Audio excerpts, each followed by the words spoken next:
अस्सलाम वालेकुम व्यूवर्स, कैसे हैं आप। हेल्थ प्रॉब्लम्स में मेरा आज का टॉपिक है डाइक्लोफेनेक टैबलेट एंड इसके बारे में आपको इन्फॉर्मेशन दूंगी।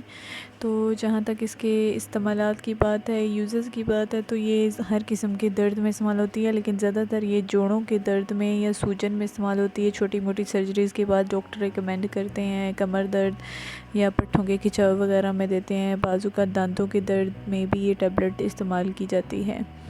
अब इसके नुकसानात की बात की जाए, साइड इफ़ेक्ट्स हैं इसमें।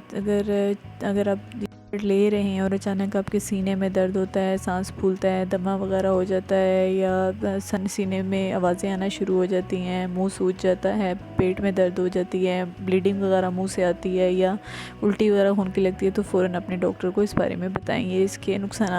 अब अगर आप डिप्रेशन वगैरह की कोई गोलियां ले रहे हैं, शुगर की दवाई ले रहे हैं, या खून पतला करने वाली दवाई ले रहे हैं, दिल के लिए कोई दवाई ले रहे हैं, स्टीरॉइड्स वगैरह ले रहे हैं, या फंगल इन्फेक्शन की कोई दवाई ले रहे हैं, तो आपको अपने डॉक्टर को ज़रूर बताना है, क्योंकि इस दवाई का और उन दवाइयों का आपस में कुछ इंटरेक्शन होता है, जिसके लिए हमें डॉक्टर को इन्फॉर्मेशन देना ज़रूरी होता है।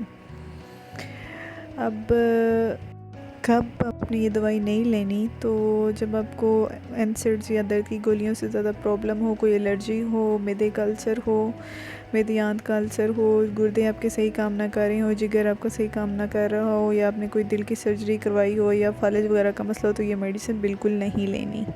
हामला औरतों को और दूध पिलाने वाली माओं को भी इस दवाई से परहेज़ करना है, क्योंकि इस दवाई का असर दोनों सूरतों में होता है। अभी तक सुनने के लिए बहुत शुक्रिया। फ़ीडबैक ज़रूर करें। अल्लाह हाफिज़।